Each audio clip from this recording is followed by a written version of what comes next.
Hello, magandang hapon, magandang araw po sa ating lahat. Ako po si Kinatawan Teacher Franz Castro, kasalukuyang kinatawan ng ACT Teachers sa Kongreso.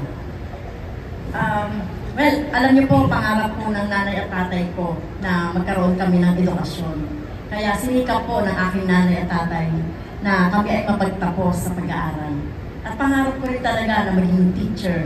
Kaya po nagturo po ako ng 25 years sa public school. Akala ko madali lang makapasok sa public school. Pero dinanas ko rin po yung maging 4 na taon na kontraktual at substitute teacher. Delayed ang sweldo at ang benepisyo ay hindi rin naibigay. Sa loob ng 25 taon na pagtuturo, pinangunahan natin ang union ng mga guro sa publikong paaralan. In fact, ako po yung naging unang presidente ng ACT-NCR Union na pinakamalaking union ng mga government employees. Maraming mga problema ng mga teachers sa sektor ng edukasyon na talagang danas na danas ng mga teachers. So yung unang-una, yung pang-ekonomiya, naranas ko din yung loan dito, loan doon, para mapagkasya yung paggastos ko sa aking pamilya, sa aking anak.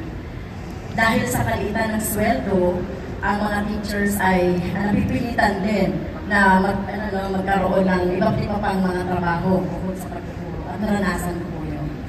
Well, sa aking pong 3 termino sa Kongreso, ilan po sa mga naipasa nating mga batas ay ang free tertiary education, expanded maternity leave, yung Election Service Reform Act na may pagtataas ng honorarium ng mga PTIs and EBs, National Teachers Day na merong World Teachers Day incentive, exemption sa tax sa 92,000 na mga bonuses, etc. Siyempre, FSL, yung union formation, etc.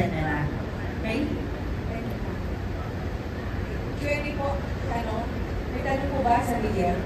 Yeah. Go ahead, Robert Mano. Ay, ma'am, magandang umaga po. Siguro isa sa magiging challenge sa pamakampanya ninyo na laging idiniligid sa inyo, yung naging kaso po, naging decision dun sa kaso ninyo. Paano nyo po ipapaliwanag sa taong bayan ito para naman po hindi masayang yung kanilang boto?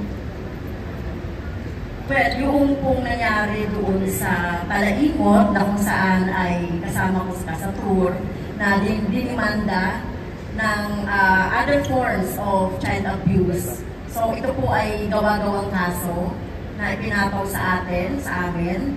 At kami po ay although ito po ay ang tunay po na nangyari dito ay nirescue po natin ang mga bata at ang mga estudyante na nasa limit na ng danger or emergency situation. So, bago po nangyari yun, alam natin yung mga nagaganap sa mga lumad school. Marami ang mga ipinasara, mga hinaras na mga estudyante at saka mga teachers.